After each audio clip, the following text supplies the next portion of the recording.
নমস্কার বন্ধুরা, আশা করছি সকলে খুব ভালো আছো। আর আজকের ব্লগটা হচ্ছে আমার জীবনে খুবই স্পেশাল ব্লগ। আশা করছি শুরুতেই তোমরা বুঝতে পেরে গেছো। ফাইনালি অনেক দিন প্ল্যান করার পর, অনেক কিছু স্ট্রাগল করার পর আজকে একটা ছোট্ট স্বপ্ন। হ্যাঁ, অনেকের কাছে এটা ছোট্ট হবে হয়তো, কিন্তু আমার আর আমার হাজব্যান্ডের কাছে অনেক বড় একটা স্বপ্ন আমরা পূরণ করতে পারলাম। বিয়ের পরে প্রায় 2 বছর হতে চললো আমি চেন্নাইতে এসেছি। আর চেন্নাইতে আসার পরে একটু একটু করে নিজের সংসারটাকেও গুছিয়ে তুলছি। সংসারে ছোট ছোট জিনিসপত্র তো করছি, কিন্তু এখনকার জীবনে একটা ট্রান্সপোর্টের জন্য যানবাহন খুবই দরকার। আর যারা চেন্নাইতে এসে থেকেছো তারা খুব ভালো করেই জানো যে চেন্নাইতে কী পরিমাণে ট্রান্সপোর্টের প্রবলেম। রাতের বেলা না কোনো বাস, টোটো না অটো পাওয়া যায়, আর পেলেও ভীষণ পরিমাণে এক্সপেন্সিভ হয়ে যায়। তাই নিজেদের একটা বাইক বা গাড়ি থাকা খুবই প্রয়োজনীয় জিনিস। আর আমার হাজবেন্ড ভীষণ পরিমাণে হ্যাপি, কারণ কি ওর নিজের ইনকামে ও প্রথম বাইকটা কিনলো। আমাদের প্রত্যেকের জীবনে ফোন বা যে কোনো জিনিস যখন নিজের ইনকামে ফার্স্ট টাইম কিনি, তার থেকে বড় আনন্দ জীবনে কিচ্ছু হয় না। তারপরে আমার হাজবেন্ড কতটা হ্যাপি চলো ওর মুখ থেকেই শুনে নিই। কি গো, হ্যাপি? ফাইনালি না হলো, কতটা হ্যাপি বলো? অনেকটা। তোমার চোখ দেখে বোঝা যাচ্ছে ইমোশনাল হয়ে যাচ্ছে।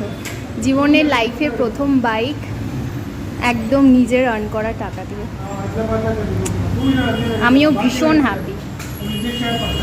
অনেক সময় হয় না যে আমরা ভীষণ পরিমাণে যখন হ্যাপি হই তখন আমরা মুখে কোনো রকম প্রকাশ করতে পারি না। আর সেটাও ওর সঙ্গেই তখনই হয়েছিল। আমি ওর চোখ দেখেই বুঝতে পেরে গেছিলাম যে ও কতটা পরিমাণে খুশি হয়েছে। খুব ইমোশনালও হয়ে গেছিলাম দুজনে। আমরা নিয়েছিলাম কিন্তু অ্যাপাচির 160টা, আর এটা 2024-এ লঞ্চ করেছিল। এই অ্যাপাচি গাড়িটা আমার হাজবেন্ডের কিন্তু চাইল্ডহুড ড্রিম ছিল, মানে ছোটোবেলা থেকে ওর ইচ্ছে ছিল বাইক কিনলেও অ্যাপাচিটাই কিনবে।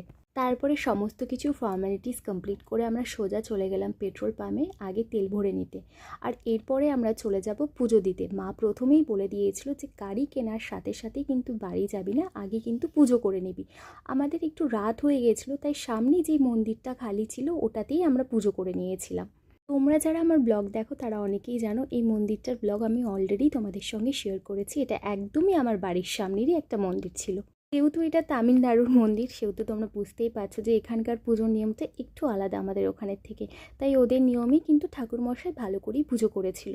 আমরা কিন্তু দুজনা প্রাণ ভরে প্রে করেছিলাম ঠাকুরের কাছে যে ঠাকুর যেন পরের বার 4 চাকা নিতে পারি। যাই হোক, ছোট ছোট স্বপ্ন থেকেই তো মানুষ বড় স্বপ্ন দেখা শুরু করে, তাই না? আমরাও সেভাবে শুরু করলাম।